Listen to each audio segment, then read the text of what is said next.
Hi, welcome to the Entropy Podcast. I'm your host, Francis Gorman. If you're enjoying our content, please take a moment to like and follow the show wherever it is you get your podcast from. It really does help out. Today I'm joined by Dr. Michele Mosca, a founder of the Institute of Quantum Computing, professor in the Department of Combinatorics and Optimization at the University of Waterloo, and a founding member of the Perimeter Institute for Theoretical Physics and Waterloo Cybersecurity and Privacy Institute. He is globally recognized for his drive to help academia, industry, and government prepare technology systems to be safe in an era with quantum computers. He co founded Evolution Q Inc. to provide services and products that enable organizations to evolve their quantum vulnerable systems and practices to quantum safe ones. He was a founder of the ETSI IQC workgroup series in quantum safe cryptography. His research interests include quantum computation and cryptographic tools designed to be safe against quantum technologies. Mikael, it's a real pleasure to have you here with me, and thank you for taking time out of your busy schedule to join us here today. Yeah, it's a pleasure to be here with you and your listeners. Mikael, you've been in the quantum field for a long time. What first convinced you that quantum computing wasn't just a theoretical curiosity, but something that would become a practical reality within our lifetimes? Yeah, and I think my initial reaction was much more harsh than that. I went through, Schopenhauer's three stages of ridiculing, violently opposing, and then accepting the self-evident. So I initially thought it was science fiction, and then when I realized that people were serious, then I thought, well, they're crazy, because of all the obvious reasons, right? Like, partly I didn't know where experimental physics was even in the mid 90s, and it was further along than I thought.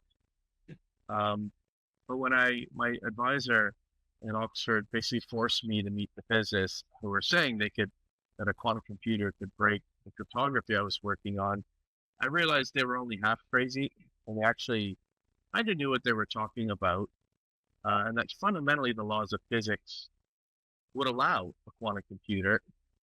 Um, and that was part of it. So they're not actually crazy. They're actually really impressive physicists who are working on this, and several of them have won Nobel Prizes in the meantime. And then probably the clincher for me was that by '96 they'd figured out how to do quantum error correction. Because if you couldn't do that, there was no way we'd ever scale this thing. Even classical computing uh, and communication, you're in if you're trying to do large scale computations or large communications through even mildly noisy environments, it's not going to scale for very long.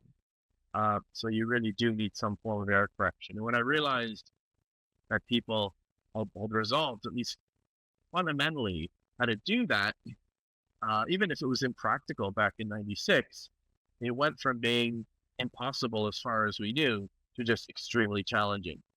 And over the past, so back in '96, I remember I was asked, when are we going to have a quantum computer that could break these codes? And I was, after trying to avoid the question, I said, look, it'll be more than 20 years. But in 20 years, we'll have about 20 qubits, 20 quantum bits, and the path will be clear. Then we could start making educated guesses, but definitely not for 20 years, which is a bit, I don't know, arrogant. I don't know, or, to suggest it's going to be a 0% chance in 20 years, but I really didn't see the pathway, you know, even having the tools to build a quantum computer back in '96. And by 2016, indeed, we're in 10 to 20 qubit land, and error correction matured tremendously. So the assumptions underlying quantum error correction had gone down dramatically. It was a much more practical proposition. And on the other side, the technologies for achieving it had advanced tremendously. But it was really in '96 that I realized this is eventually going to happen. Again, it would take more than 2 decades, but that's when the switch flipped for me from this is crazy, why are these people wasting my time, to this is going to work, and I need to understand when is this going to happen, and what will be secure in the quantum era. So that sort of became my passion in '96. And Miko, can you explain Mosca's theorem to me in plain language and why it matters for businesses and governments in that vein? Yeah. So my early work was actually in regular cryptography, right? And I was trying to use regular computers to break the codes we were just starting to use, right? Because in the 80s, the few people in the 80s, by the early 90s, less than 1% of the world was even connected, um, and the systems we were protecting were very few and largely with manually pre-shared keys and really primitive symmetric key systems. But by the early 90s to mid 90s, we started using these public key methods to secure the internet. And I was lucky um, to work with pioneers in making that a reality, right? And in taking one of the most widely used methods known as elliptic curve cryptography, uh, and it was better than the first method known as RSA because generally we felt it was more secure and much more efficient. And I worked with the pioneers, and I watched them take over a decade, close to 2 decades, to take it from an idea, a mathematical academic idea, into a globally deployed product. So I was very intimately aware of the migration time, and I'd seen people try to, even back then, where they were just struggling, even though the systems are much simpler, it was a long struggle to migrate because you have to trust the new stuff. And that takes many, many years, and for many, many reasons. It's at many different layers in the stack. It takes time to build that trust.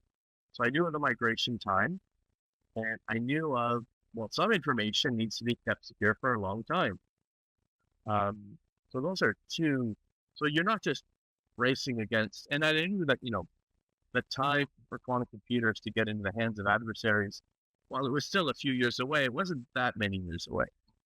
But that wasn't the deadline. Like, the timeline to start wasn't when is the threat going to be real, because it was quickly becoming, the cryptography that quantum computers would threaten was quickly becoming not just a curiosity, but the basis for protecting the whole economy, the digital economy, which is now underpinning pretty much the whole economy. So we needed to get ahead of this. It's okay to be a day early, but we could not afford to be a day late. But we had to take into account, well, how many years will it take us to actually, even if somebody handed to us, a code that was secure, which they hadn't, but how many years would it take us to develop this, build the confidence, and deploy it? Right, that's what I call that Y, the parameter Y, the migration time. Plus, those last few encryptions need to be secure for some number of X years, right? And you want the collapse time, the time before threat actors are able to exploit quantum computers to attack these systems, break the confidentiality, and so on, to be less than the sum of those two numbers. So that's sort of the Mosca equation, and it became the foundation of quantum risk management, or cryptographic risk management more generally. And it motivated the first people to take it into account were those who were worried about long-term confidentiality and the so-called harvest now, decrypt later attack, where we're assuming that information is being recorded, not necessarily everything, but we're assuming some information is being recorded. We don't, adversaries won't tell us which information they're recording and how, but we know it's happening. Our governments are telling us it's happening, right? So that was sort of the initial motivator. But at this point, it's really not clear if the migration time, forget about long-term confidentiality. Will the existing systems still be able to operate reliably? Can we even trust our systems in real time? Are we going to get that migration done before the threat becomes real? And I don't know anymore. There's a significant risk of that Y is greater than Z. The migration time is greater than the threat timeline, not even factoring in the number of years of confidentiality. And I think that brings me nicely. So you 96, you said 20 qubits before we're even near any kind of risk form here, and that's going to take us 20 years. As we approach 2026, and I suppose the date of Q Day, as we're calling it as an industry term, is still an unknown quantity.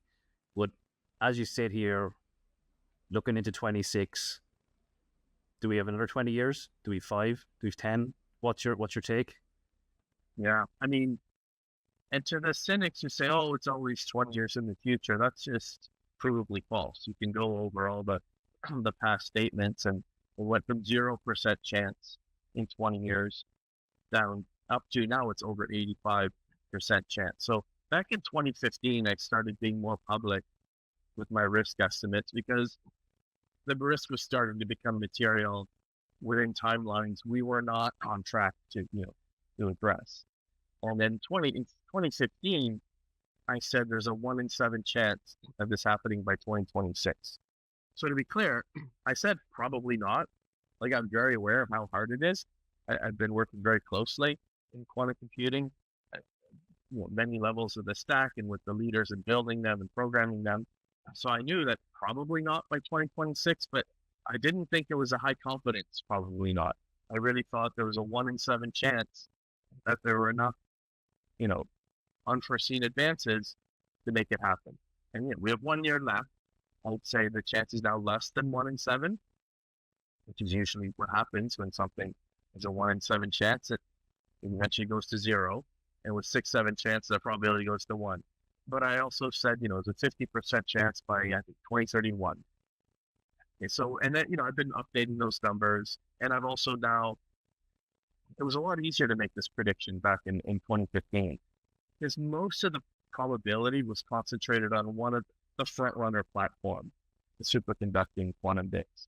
And there's a few other platforms, but maybe it added a 25% to the core probability. But now we have 6 to 7 families of platforms, and 3 of them are well into this era of quantum error correction I alluded to earlier. Yet it was a hypothesis in a very speculative hypothesis in 96. I knew it would work, and a few believers knew it would work, but now it's been a validated hypothesis by 3 different platforms and soon a 4th. And there's 2 others, these spin-based approaches that are coming up from behind as well. And that's not even counting the Microsoft Majorana fermion approach. So regardless of your views on that one, that's not what's materially moving these probabilities I'm talking about. So it's much harder it was hard enough to kind of have a view on superconducting qubits, but now trying to juggle, and what about these other 3 or 4 neutral atoms and ion traps and so on, different ways of trying to harness quantum information in a scalable, physical platform. So I've turned to my friends around the world who are pioneers and leaders in making it happen and asking them the same question.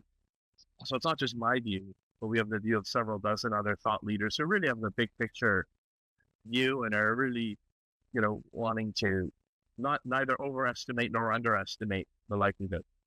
Bottom line, when you boil this all together, my personal assessment is, and this was my assessment, about 10, 11 months ago. I'll be updating it shortly, later this autumn. So this is actually conservative. But, 10, 11 months ago, my view was there's a 10% chance of all the pieces coming together in 5 years and a 30% chance in 10 years. And it's gone up actually non-trivially in the last 12 months, but I want to stick with my last few numbers and update them in a few weeks this autumn as I get sort of the last few bits of insight and data, but it's gone up. There's been really impressive advances in the last few years. So again, we've had some of the largest IT companies in the world state aggressive roadmaps in terms of moving into hundreds of these sort of error-corrected quantum bits in the late 2029, like by 2029. One company even says 2028, 29, and there's several very, very well-capitalized, serious companies saying we'll be within striking distance, if not at cryptographic relevance in the 2020s still, like before 2030. So you could say, well, 10%, let's hope for the best, or 30%, let's hope for the best, but the stakes are far too high. So for some systems, sure, you can accept that risk. But when the impacts are catastrophic, that risk needs to be mitigated and really urgently. And Michael, that's great insight. I thought I was going to get an inside track there on the new numbers. I was waiting with anticipation, but I won't hold it against you for not letting it slip Yeah. until you have all of the data together. Um, when I look at the guidance coming out of Europe and I look at the mobilization efforts, I see it in two fronts. I see it governments and financials are kind of where the momentum is building at the Yeah. moment. But many organizations are still waiting, and it's a kind of it's a next year problem, or it's the next guy's problem. When you talk about a quantum relevant cryptographic computer and you talk about scale, the day this problem gets cracked, is that the day we need to worry, or is it the day this problem gets cracked and that compute power is scalable at a commercial level? Is there a differentiator there? Um, there is a difference, of course, but even the first state is material, right? Because then, those first few threat actors who will use it, um, they will still go after really fun things that are very fundamental to our freedom and sovereignty and prosperity, right? And some people might say, well, they're not going to come after my bank account. Sure, but if they go after your bank or your central bank or your government, these indirectly, have profound impacts on citizens. Because it'll impact, it'll impact the cost of living, and so on, and our safety and security. Even if those threat actors aren't necessarily going to go after any one individual, they'll go after really critical systems that we rely on indirectly. And the other thing I would point out is the gap between the first available and second available, where maybe it's heavily controlled or we don't even know about it, to being, then it's going to, these large IT companies are not building quantum computers so they can hide them, right? There's a growing number of business cases for how this technology can create real commercial value, real economic impact, like really material geopolitical shifts based on who can harness the power of quantum computing. And you're not going to do that if you're hiding it, right?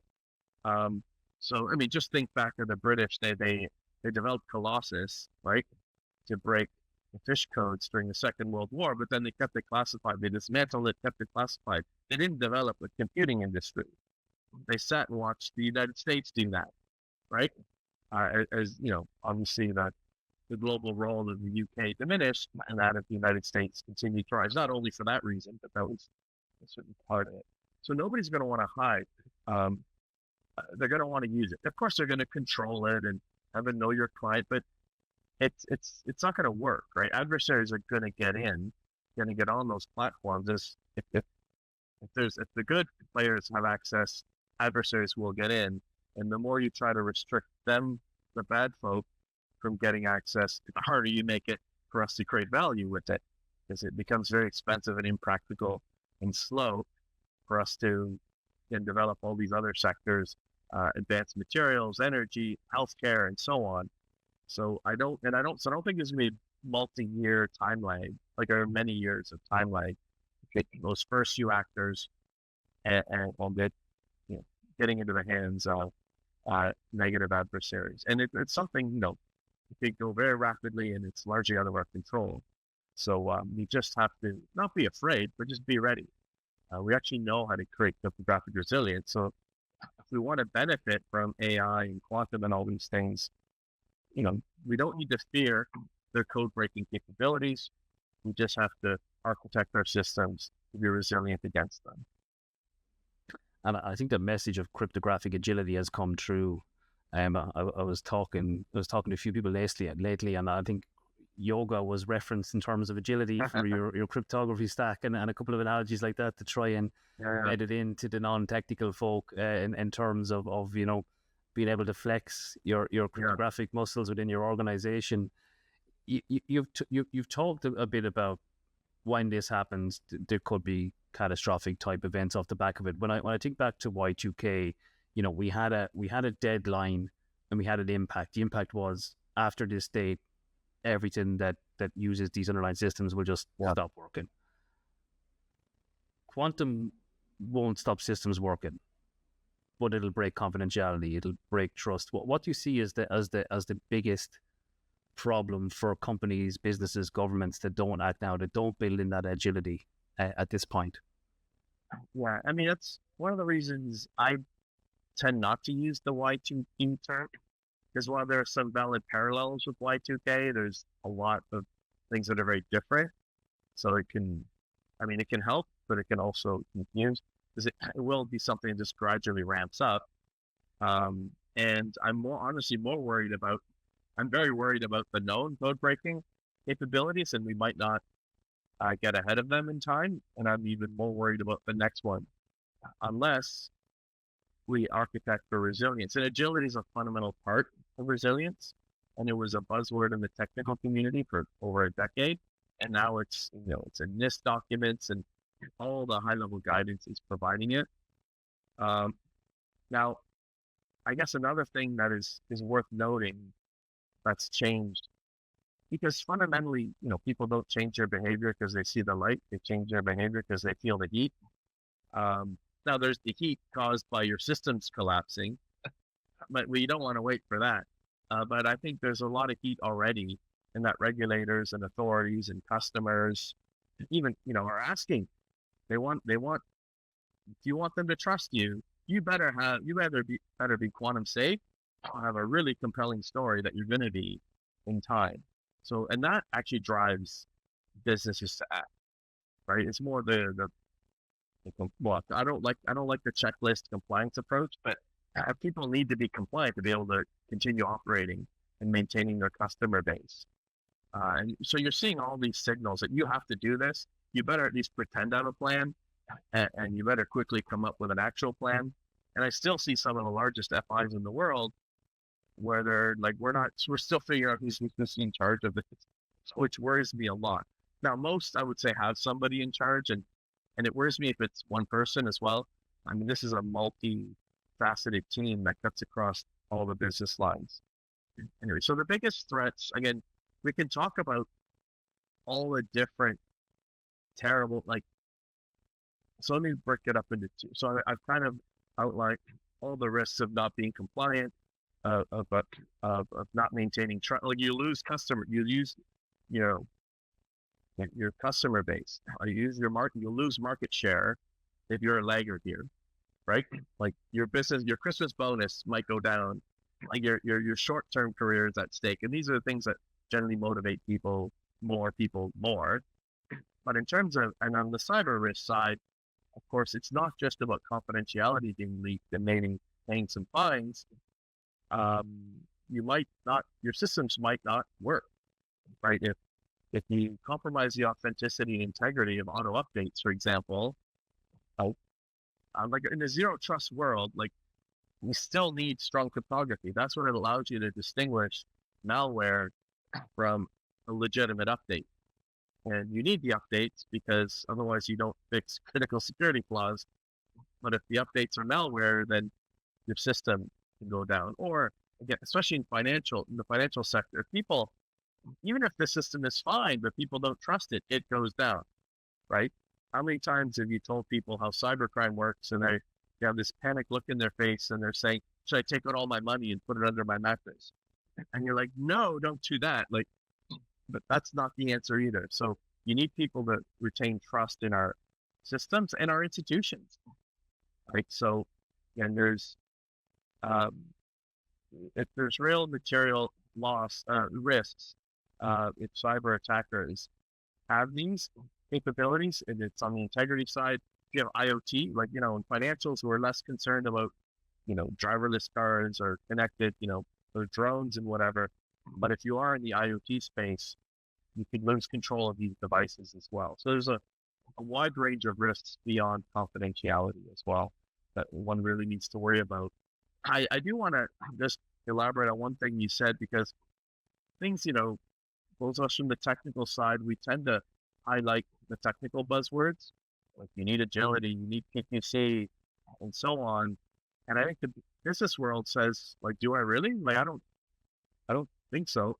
I need resilience. Yeah, I guess. And that's almost too high level, but I need to maintain the trust of my customers, right? I need business continuity, right?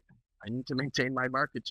These are things I need. I need interoperability, right? With all my key stakeholders and so on. So we need to do a better job of translating. And, of course, in the technical world, we're like, well, yeah, of course you want that. But to deliver it, you need agility, you need defensive depth, you need PKC, and so on. So we need to do a better job of translating, connecting the dots between the technical solutions to enable that resilience and the business needs, and also prioritize them. I do think, agilities, I think we're pushing, we're trying to clarify that the ultimate game is resilience. Agility is an important part of that, but agility is not helpful. Is only like the event, like we have to be ready for an unforeseen, unannounced break of our cryptography. That's the only way to proceed in the modern era with AI and quantum and all the dependencies we have. And so agility is great if it's a recoverable event, right? So you need a combination of agility and defense in depth. And for information assets with a long shelf life, then you need to do the old school symmetric key stuff, which banks and governments still do today.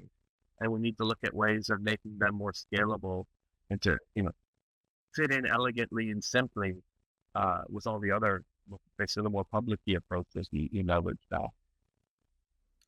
It's a fascinating perspective. And when I was listening to you earlier in the conversation describing the Mosca theorem, it was coming to my mind. You're the CEO at the side of a desk. Someone tells you about this quantum thing, and you go, "What does that mean for us? What does that mean for our organization?" And then you look at your technology landscape, and you've got cloud, you've got third-party vendors, you've got private cloud, you've got physical infrastructure over here, you've got different service lines. And as the CEO, you go, okay, what's the impact? And the guy looks back at him and goes, well, we don't know yet. That length of time to prepare, people are going to have to build inventories, they're going to have to do architectural dependency mapping. And the cost is going to be significant because you're going to have to refactor applications and all sorts of things. Your routers and switches may not be able to handle the quantum resilient protocols, etc. That they may need to be changed out or beefed up, etc. So if you're that CEO sitting at the desk and you've just heard about this problem, what would do you have a stepped approach to quantum readiness that you could give some insights on? Yeah, I think step zero, because again, technology people will tend to jump right into, oh, you got to start your crypto inventory, which I think is a critical part. I think one should actually start it right away. But the 0th step is do a very quick strategic assessment of your posture. And what do I mean by that? Because, there's a technology component to getting to the other side of this one threat and really emerging more ready, because we're really, really lucky that we had over 30 years advance warning. We need to be much more ready. So you want to address this known threat. And when you're done doing that, know that if this ever happens again, we'll be okay. I'm not saying it'll be easy and there won't be any negative impacts, but we'll at least have a recovery plan. So you need to get there. And the technology side is just one of the work streams. There's several other work streams, and you can very quickly, and there's guidance that's out there, and there's, my team can help, and there's teams out there that can help. But you want to do this quickly. This is a few weeks exercise. This isn't some super expensive long-term. In a very short number of weeks, you can quickly assess what your strengths and weaknesses are in order to get ready and start coming up with a real strategy that integrates what you have to adapt it to your business. We can give you the building blocks of a strategy, the cryptographic resilience strategy. You can quickly adapt it to your organization and then prioritize your next steps. And inevitably, one of those steps is start, more proactively managing your cryptography with things like a cryptographic inventory. And depending on the nature of your organization, there's several ways to do that. But I think before that or in parallel with that, I would do a very rapid assessment of your organization to understand how do you govern cryptography today, right? And so on. And to really because you need to understand what's your migration time as an organization. So you have to very quickly assess how your organization currently manages cryptography, to assess how long it will take you and what your weaknesses are, and that you need to start in a prioritized way addressing. And I think that will mean for a lot of organizations having to build competency back up in the cryptographic space. I think cryptography is one of those areas that if it's not broken, don't fix it, and has been in security for a long time. So I think Yeah, like a lot of organizations are going to look at this problem and go, the guy who managed that thing is, he's 65, he's retiring next year. yeah, who's gonna take it over? yeah. Do we need to start building up apprenticeships in this space and getting more staff skilled up in the cryptographic? What's the quickest way to get your organization cryptographically aware and build up niche skills in these areas, because it's quite a dense field to get into at the start? Yeah, I think the answer is your cryptographic sort of center of excellence. That's kind of a sweet spot in the news. Versus this isn't some lone wolf operation that just gets it done and you give an award and an award at the end. Like, you do need a broad team, so you need the center of excellence that is connected to the key pillars of your organization, the business, and there's the organization to get in the other side. And I think it's important to don't take I wouldn't do a boil the ocean approach.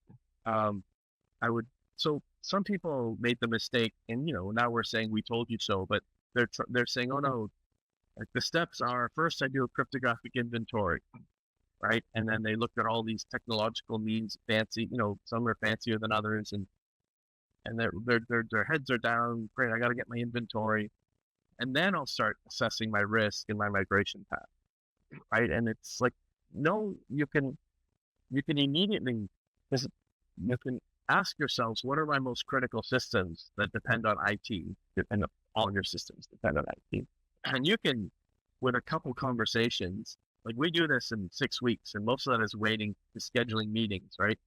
You can figure out where your most vital cryptographic dependencies are based on what you already know without even scanning your systems. And you can start doing something about those systems right away in parallel with, more, because you do want to get to the other side of this where you can have a more automated way to know that you've mitigated and convince other people that you've mitigated and so on.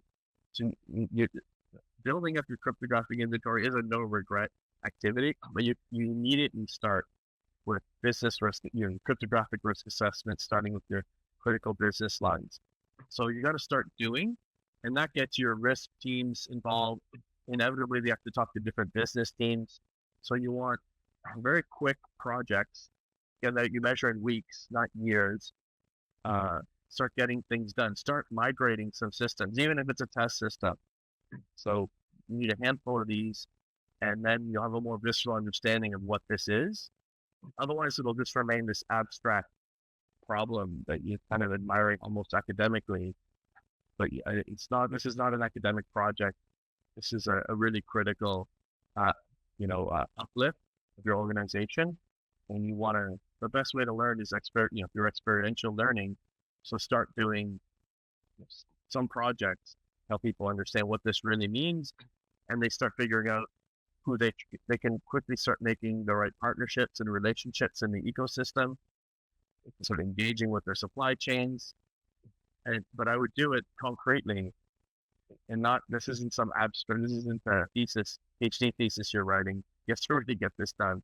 So I think I would start doing a few things rapidly, and so then you can better plot the rest of your journey. I think that's really good advice. Kind of get a fail fast approach in, test your water, see, and that will build competency as well. There's one thing you said earlier on, Michele, and it was around, this is not a one-person problem, and I worry when it is. And what I see when I look at the industry is this has become the problem of the CISO in most organizations. Yeah. Where do you think this should sit in an organization, or where would it fail if it doesn't have that top-down, bottom-up support? I mean, the CISO is obviously a critical player in this, but they need a team approach. And every organization is different. You need to structure the team in a way and the accountability in a way that works for your organization. but you can't give them the responsibility to get it done, but not the power and the tools to get it done. So like our first few quantum risk assessments, often it was for a risk team or a cyber team, but then we'd have to go talk to other teams, the business side, and they're often too busy and they didn't report up to this person and they didn't want to share this. And we were very, very sensitive to that. So look, we don't need to touch your systems. Like, so even then it was really hard because it wasn't a whole of company effort. So they're going to need endorsement from the top. I mean, the CEO has to make it clear we need to do this. Of course, the CEO doesn't need to do most of the lifting, but it needs support all the way up to that level and the board risk committee and so on. And they need to work closely with their CIO or CTO, depending. Of course, in smaller organization, so, it might all be the same person even, but they do need high enough support where they're plugged in to the key business lines and have the support there. So it's not viewed as just a technology problem. Why didn't you get this done for me? It's really critical to the success of the business. So you need enough business support to be able to prioritize it and get the essential pieces done. But I mean, the CISO, you can't be the person in charge of firefighting and fire prevention at the same time, without, a lot of help there. This can't be something you get done in your spare time. It's got to be a critical KPI, and it's got to be shared in some effective way with other elements of the company. I fully agree. Yeah, it's going to need dedicated resources and attention, and it's potentially going to deprioritize and break stuff along the way. That's going to need a team coming behind, picking up the pieces. So it's definitely going to be quite transformational for a lot of organizations. Michael, that was really insightful and a lot of good insights there for listeners to take away on. Before we finish up, outside of quantum's ability to break modern day cryptography, is there anything that really excites you in the field in terms of its application? Yeah, so there will be two things. One is it's forcing us to rethink how we manage cryptography, which honestly, a small handful of visionaries have been saying for a long time, but nobody's listening because there was no real threat. And normally, throughout the history of humanity, emerging threats are managed by you wait for them to be, the heat to be turned on versus the light it beats on. And that doesn't work when the threat is existential or at the very least catastrophic. And quantum was this blessing in that the impact, if we're not ready, is in some sense existential or catastrophic, but it wasn't, immediate. So it gave us time to really bolster our cyber immune system, and even, give us time to think about how do we create resilience and agility, and how do we scale symmetric key infrastructures to complement these public key infrastructures? How do we harness future quantum networks? Right, and how do you balance the urgent and sort of the more, emerging things that also need to be handled? And honestly, in terms of the positive impact of quantum technologies, apart from quantum communication networks being an enabler of fundamentally new cryptographic tools, which will serve us very well in a zero trust world, and should be thought of as augmenting what we have, not replacing. Because often in the weeds, people get in this adversarial framework, or what they're doing is the greatest thing ever, and everything else is nonsense and distracting. Like for the history of cryptography, ever since I've been in, it's been like that. It's not very constructive. So obviously, quantum networks enable, and there's the ones we know about, and there's new ones we're still studying. So that's exciting part of the future, and it's not there to replace, the techniques we have now. It's just meant to augment them. And then in terms of the use cases for quantum computing, 5 years ago, I felt that, there's a handful of, potential applications of quantum computing in industry. And my gut feeling was like, at most 10% of them were really ever going to pan out, made a lot of sense, or were likely to work. But that didn't mean it was a bad exercise, because you're trying to, harness this this new emerging capability that we're still trying to understand. So don't be disappointed if your first few attempts don't work. That's part of the process. And back then I said, like, maybe 10% of these would work, and there's only a handful of people trying. Now we have many, many more people trying, much more sophisticated tradecraft, looking at many more use cases across many more sectors. And maybe it's 20% that if I look at it critically, I would think, yeah, this really going to hold water long term. So, people, there's a tendency to focus on the 80, the stuff that isn't going to work. It's hype and nonsense. I don't think that's, be critical, of course, but don't be cynical or skeptical. Use that as a guide to steer you toward that 20%, which I think will soon be 30% and 40% in a small number of years, especially as the larger and larger fault tolerant platforms become available so they can actually test things better. So I'm excited about the positive applications of quantum computing. And the point of of establishing cryptographic resilience while we still can is to make that a positive day, right? Or a positive, I said I don't want to pick one day. So, but I mean, metaphorically, to make the emergence of more and more powerful quantum computers, there's a really exciting value creating opportunity. And we manage it like any other HPC is, and not like this terrible threat anymore. But if we want that, we do need to architect the cryptographic resilience. We know how to do it. And there's really, you were referring earlier about the costs and so on. Well, if you get ahead of this and you structure this as part of your regular life cycle management of your technology, it won't be that expensive, actually. It gets expensive if you procrastinate to the point where you're managing it as a crisis, right? And then you're rushing, and then you have to, interoperability is at risk.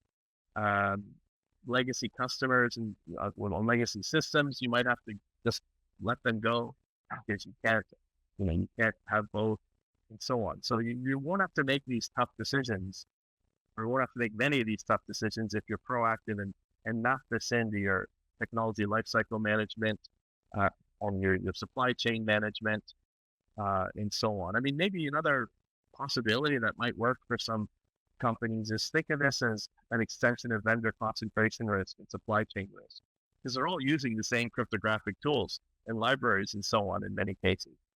But it's like uber concentration, because it's not just one vendor that is being used by 30% of the world or 50% of the world. All the vendors would be susceptible.